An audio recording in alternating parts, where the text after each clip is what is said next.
We good? Yep, All right. good to go. Let's go back to Sunday a little bit. Okay. What'd you learn about your team? The way they were able to fight with Virginia Tech. Obviously not the outcome you're looking for, though. Yeah, I just love the fact that they never stopped fighting. They never, we had some lulls for sure, and I thought that when those three balls were flying all over the court, and they were making all those shots, I think that we took a step back and we were like, "Whoa, what's happening?"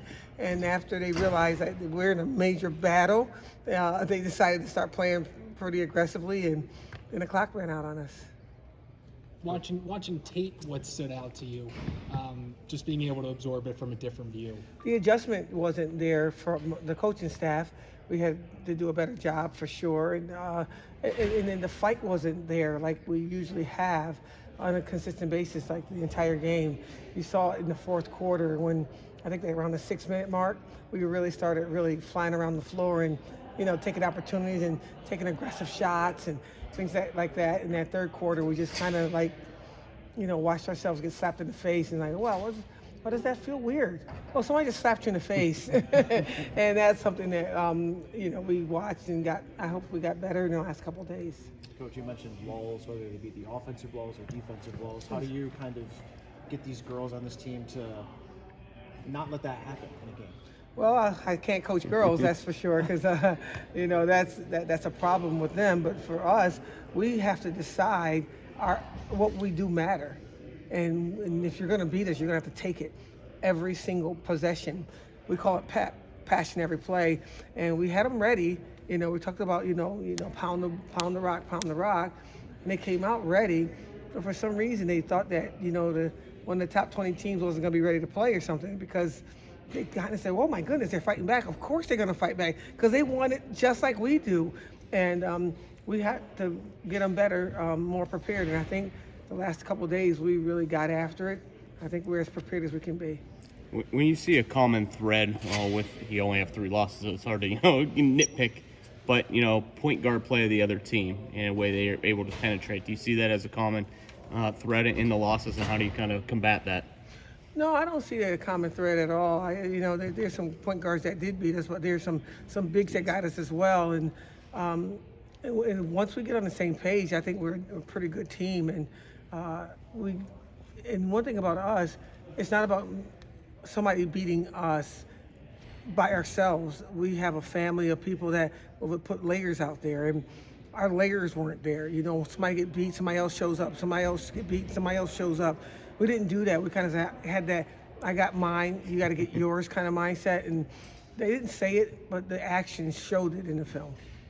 Coach, looking ahead to Louisville, that's a tough place to play. I think this program hasn't won there in 14 years, I think, on the game notes. Just what is it about that facility, that venue, that makes it just so hard to play there? I don't know, because I wasn't here all that time. So, they said it about Notre Dame as well. We're not looking at, what we can't do. What we're going to look at is what we can do. What we can do is play better defense.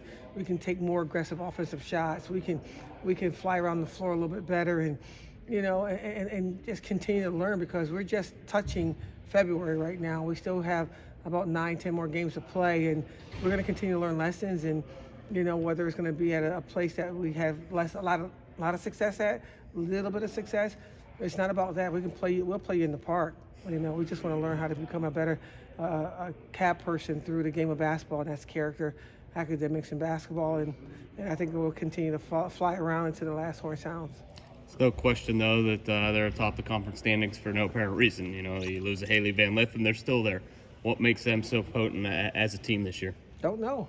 I don't know much about anything other than our program, and I'm certain that he does a great job. I'm certain that he's a proficient coach. He's been here 17 years, and some place I've never been anywhere more than 10 years. So there's some questions I probably should ask him, because I don't have a clue why they're so good, other than the fact that he got players there right now that are pretty special. 40 special, 30 comes off the bench, he can shoot the 3 ball. 44 is an incredible back to the basket player. I can tell you about those things, but what makes somebody gifted to be a great coach, that's something that evades my way of thinking. So You Couple more mentioned learning questions. some of those lessons so far this season. Does it almost come at a good time, like you said, with still Oh, yeah. 9-10 left in the season? Yeah, anytime you got the opportunity to continue to coach your players and you got games to play, you really feel like it's a perfect time for this to take place. And I don't think that anything happens because it just happens. I think it happens for a reason. And I just don't know if I was the best coach for that game at that time. A lot of things was going on, including some funerals we had to go to. I know excuse, but it's the truth. Our players were going through some things. We had some money people that was here. It was so many fun things that was happening around us. And just like, the gentleman asked about, what makes them so good, Louisville, they're used to winning.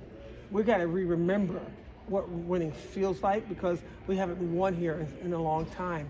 And so once you get that mind thing where you remember how to win on a consistent basis, you can go through all what we went through last weekend and still have success. But we're just not mature enough right now to be able to handle all that was handed to us this weekend. So we got after it this last couple of days, and I think we got better, and we got some more time now. We got 9 games left. We can, continue to get better. I think that we're still a team that people should be afraid of. Any more questions for Coach? There's 5 ACC. Oh, sorry, go ahead, man. I'm sorry if you've answered this previous weeks, but Isabel Verajao was a rotation piece for you early in the season. very What's her status at this point? And she had her first practice today. Okay. Yeah, so that's the perfect time to ask the question. She won't play for the next couple of games, but she will be available for us next week. Okay, wonderful. Are you able to share what she was returning from? Was I it think that's injury or- something that medical people should talk about, or her.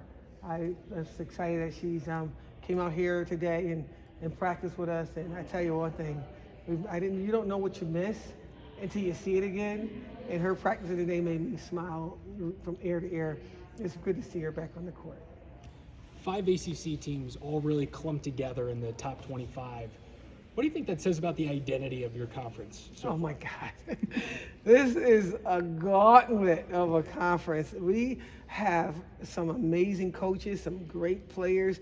We fly around the floor. We really believe that we're supposed to be the best, the greatest to ever play the game. And so that mindset is on every single team. You look at Virginia, they lose to Pittsburgh, and then they beat 2 top 20 teams in the country. That says a lot about who Amaka Gugwa is as the head coach over there, but also about how good her talented team is. But it says a little bit about what we can do when we can knock off Notre Dame, and then Notre Dame goes and knock off UConn at UConn. And so, yeah, having us clump together is a great thing because we're all clumped together in the top 20, 25 in the country. But to have to prepare for that and then being asked about what makes somebody great. Hell, I don't even know what day it is right now. I'm just trying to figure out how to stop 44 from being so special on that block. And I just love it. I love the ACC. I love everything about it. I love the way it feels. I love our arrogance. I love our humility. I love our passion. I love our ability to go after anybody in the country and believe that we can have success. So I am in a great conference, and it's tough as heck every day, but I wake up smiling because I am in the ACC.